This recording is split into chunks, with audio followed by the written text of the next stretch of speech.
ازيكم حبايبي، احلى متابعين في الدنيا، يا رب تكونوا بخير. النهارده هنعمل مع بعض طاجين سمك.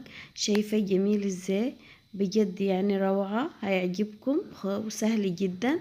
شايفه جمال السمك؟ بجد يعني مش قادره اقولك ريحته وطعمه جميل ازاي. وقبل ما نبدأ بالفيديو، لايك وشير وسبسكرايب وتفعيل زر الجرس ليصلكم كل جديد. ويلا نبدأ بالفيديو بتاعنا. اول حاجة بنبتدي بمحلول السمك، اللي بننقع فيه السمك علشان ما يبقاش ليه اي زفر ولا اي حاجة. اول حاجة بجيب بولة بنزل فيها بالمية، وبعدين بمعلقة ملح كبيرة ومعلقة طحينة كبيرة، بقلبهم كده في بعض، وبنزل عليهم بليمونتين. طبعا زي ما احنا عارفين احسن حاجة للسمك طبعا بتضيع اي ريحة للسمك طبعا هو الليمون. انا معايا هنا ليمونتين كده حلوين كبار، بنزل بيهم كده على المحلول اللي احنا عملناه. وبعد كده بعد ما نزلنا بالليمون على المية، بجيب السمك وبنقعه في المحلول ده.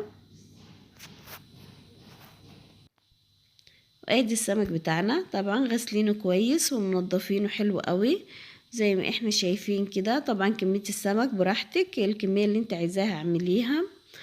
وبعد كده بسيب السمك في المحلول ده لمدة نص ساعة، وبغسله وبسيبه كده على جنب، ومنا ما نعمل كده التقلية بتاعته. التقلية طبعا في حلة على النار، بنزل بمعلقتين كده من الزيت، معلقتين كبار كده من الزيت. وطبعا معايا حوالي نص كيلو بصل، مقطعاه صغير زي كده بالشكل ده، وبنزل بيه كده في الزيت. طبعا كمية البصل والسمك طبعا الكمية براحتك حسب افراد العيلة بتاعتك. وبنزل كده اهو بقلب البصل بتاعنا، وبسيب البصل كده يدبل وياخد اللون الذهبي، وبرجع لكم تاني. وادي البصل بتاعنا اخد اللون الذهبي، شايفة اللون جميل ازاي؟ وبعد ما البصل كده دبل معانا واخد اللون الذهبي، بنزل عليه كده بحوالي عصير نص كيلو من الطماطم.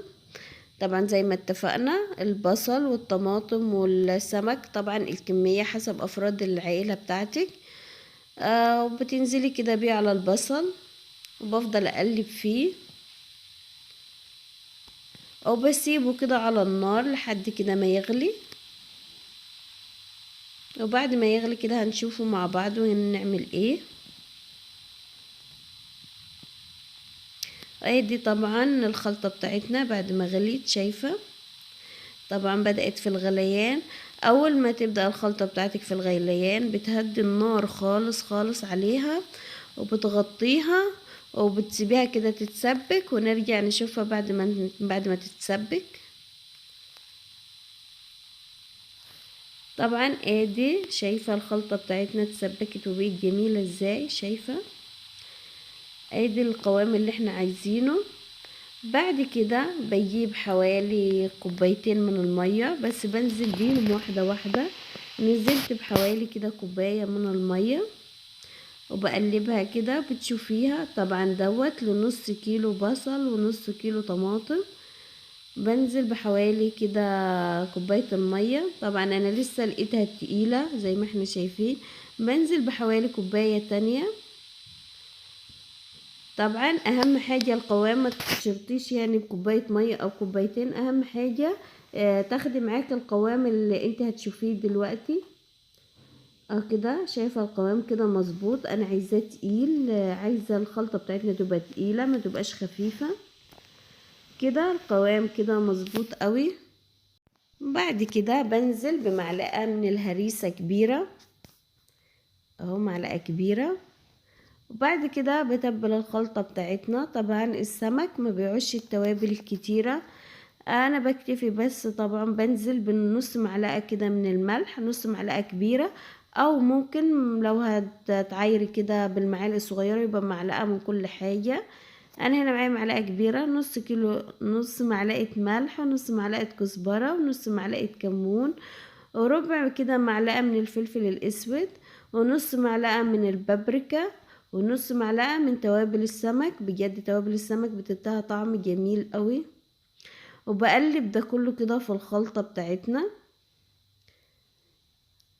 بعد كده بنزل بقرنين فلفل اخضر حامي، ومعايا هنا 5 كده فصوص من الشطة الحمراء.